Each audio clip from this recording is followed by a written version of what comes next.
Shalom Bapak Ibu Saudara yang terkasih dalam nama Tuhan Yesus Kristus. Kebenaran kita hari ini 18 Agustus 2024 berjudul Jangan Menjadi Kendor. Ada satu hal yang kita semua harus waspadai, yang itu bisa merusak dalam hidup kita dan benar-benar akan sangat merugikan, yaitu ketika seseorang berhenti bertekun mencari Tuhan. Memang tidak pindah agama, bisa masih datang ke gereja hari Minggu, mungkin juga di pertengahan minggu, tapi tidak memiliki api yang membara, tidak memiliki gairah yang kuat. Inilah yang Alkitab peringatkan dalam Roma 12 ayat 11. Janganlah hendaknya kerajinanmu kendor, biarlah rohmu menyala-nyala dan layanilah Tuhan.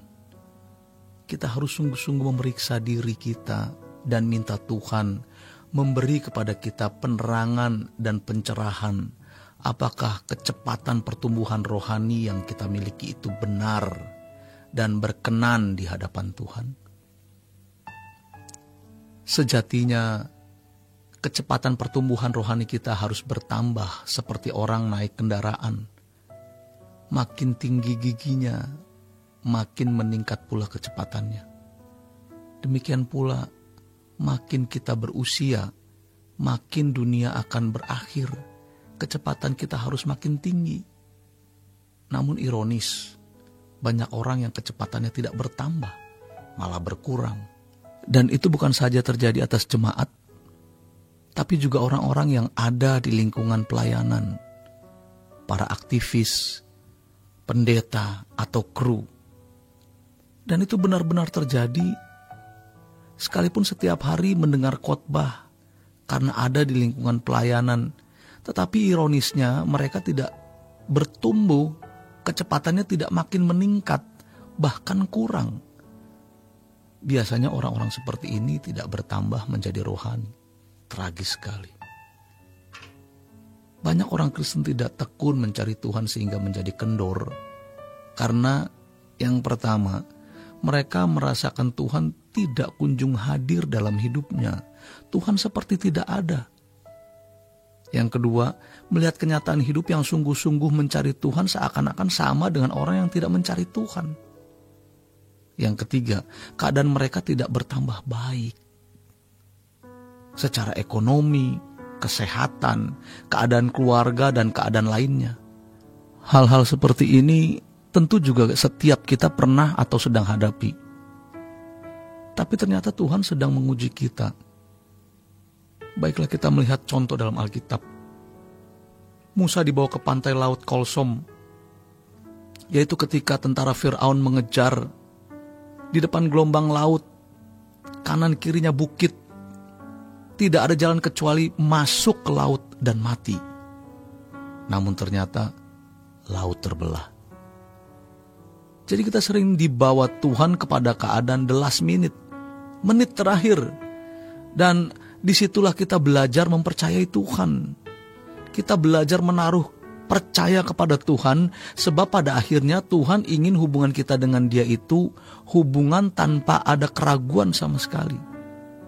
Tidak boleh ada keraguan sama sekali terhadap Tuhan. Dalam hal ini kita kagum terhadap Sadrak, Mesak, Abednego yang menolak menyembah patung yang didirikan oleh Raja Nebukadnezar di lembah Dura.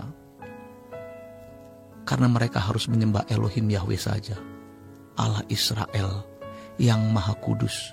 Walaupun mereka diancam akan dibakar hidup-hidup, Sadrak, Mesak, Abednego berkata, tetapi seandainya tidak, hendaklah tuanku mengetahui, ya Raja, bahwa kami tidak akan memuja dewa tuanku dan tidak akan menyembah patung emas yang tuanku dirikan itu. Luar biasa bukan? Kesetiaan yang tidak bersyarat itu namanya unconditional submission, unconditional surrender, penyerahan tanpa syarat.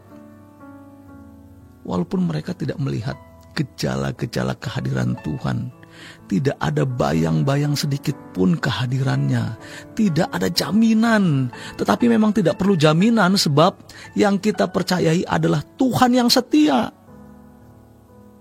adalah benar bahwa kita bisa kecewa terhadap Tuhan, bisa marah terselubung, tapi kita harus mengendalikan diri dan memiliki waktu berjumpa dengan Tuhan. Karena perjumpaan-perjumpaan kita dengan Tuhan itulah yang menyembuhkan jiwa kita. Dari keraguan kita terhadap Tuhan menjadi kepercayaan penuh, sekalipun tanpa jaminan. Ketekunan perjumpaan itu menyembuhkan hati kita. Kekecewaan kita terhadap Tuhan, kemarahan terhadap Tuhan, keraguan terhadap Tuhan terobati. Perhatikan orang-orang yang tidak pernah berdoa, hidupnya sembarangan, suatu hari dia akan dipermalukan, ia tidak punya roh doa, dan orang seperti ini tidak akan masuk surga. Maka jangan kerajinan kita kendor. Apapun yang terjadi, walaupun Tuhan sepertinya tidak nyata dalam hidup kita, atau keadaan kita seakan-akan dengan mereka yang tidak mencari Tuhan, sekalipun mungkin semakin memburuk, jangan ragukan Tuhan. Kita semua tahu bahwa hidup ini hanya sekali. Maka mengapa kita tidak berani mempercayai sepenuhnya Allah kita, menaruh harapan kepada Dia. Pertaruhan kita hanya pada Tuhan. Seperti Sadrak, Mesak, Abednego. Kalaupun harus mati terpanggang, dia bersedia. Yang penting aku setia. Jangan mempercayai apa yang kelihatan. Belajarlah melihat apa yang kita percayai. Makanya, kalau ada masalah-masalah berat, jurus kita adalah merem, mempertajam iman kita. Ada Allah yang bertahta di tempat yang maha tinggi. Allahnya Musa yang membelah laut Kolsom. Allah yang tidak berubah. Demikian kebenaran kita hari ini. Selamat berjuang untuk tetap percaya.